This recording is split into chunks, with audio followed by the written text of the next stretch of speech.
ভারতীয় জনতা মহিলা ত্রিপুরা প্রদেশের উদ্যোগে মোদিজির 11 বছর পূর্তি উপলক্ষে বিকশিত ভারতের অমৃত কাল সেবা সুশাসন গরিব কল্যাণের বিষয় নিয়ে বিজেপি প্রদেশ কার্যালয়ে এক বৈঠকের আয়োজন করা হয়। উপস্থিত ছিলেন বিজেপি প্রদেশ সভাপতি রাজীব ভট্টাচার্য সহ অন্যান্যরা।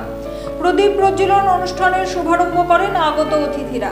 এদিন মহিলা মোর্চার সভাপতি মিমি মজুমদার জানান, বিরোধী দলের কাজই হলো মিথ্যা কথা প্রচার করা, ওরা কখনোই পুরো সত্য কথা বলে না। এদিন বিরোধী দলকে তুলোধুনো করেন মহিলা মোর্চার সভাপতি।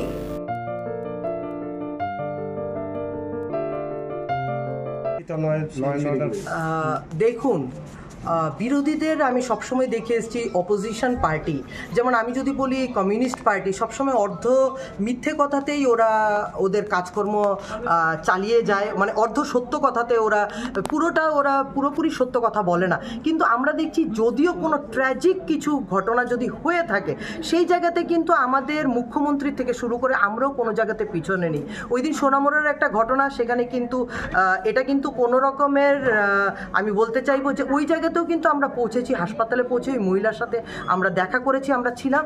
এবং ছোট্টখাট্টো দেখুন, একটা এত বড় রাজ্য চালাতে গেলে ছোট্টখাট্টো ঘটনা হতেই পারে, কিন্তু আমি বলতে পারবো যে কমিউনিস্টের সময়ে যেভাবে নারীদেরকে অপমান করা হতো, যেভাবে অশ্লীল ধরনের ওদের ন্যাক্কারজনক যেই পরিবেশ তৈরি করা হতো, আজকে কিন্তু সরকার যদিও হয়ে থাকে, দেখুন প্রত্যেকটা মানুষকে কিন্তু প্রত্যেকটা মানুষকে দেখরেখ করে রাখাটা কিন্তু সরকারের একটা দায়িত্বের মধ্যে পড়ে। কিন্তু সেই জায়গাতে দায়িত্বর থেকে ঊর্ধ্বে গিয়েও কিন্তু যদি কোনো ঘটনা হয়ে থাকে আমরা কিন্তু সর্বত্র সব্বার পাশে আছি। এবং আমার মনে হয় ইতিমধ্যে আমাদের ভারতীয় জনতা পার্টির সরকার প্রতিষ্ঠিত হওয়ার পরে এই ধরনের কোনো ঘটনা হয়ে আছে বা ওরা কোনো জায়গাতে কংগ্রেস এবং সিপিআইএমের নারী নেত্রীরা কোনো প্ল্যাটফর্মে কোনো মানুষের সাথে আছে বলে কোভিডের সময় থেকে শুরু করে কোন জায়গাতে ওরা মানুষের পাশে ছিল, সেটাই আমার কোয়েশ্চেন থাকবে। আপনাদের কাছেই আমি কোয়েশ্চেনটা ছড়ে দিলাম, কোথায় ওরা মানুষের পাশে আছে? শুধু মানুষকে বিব্রত করার জন্য এবং মানুষকে মিথ্যে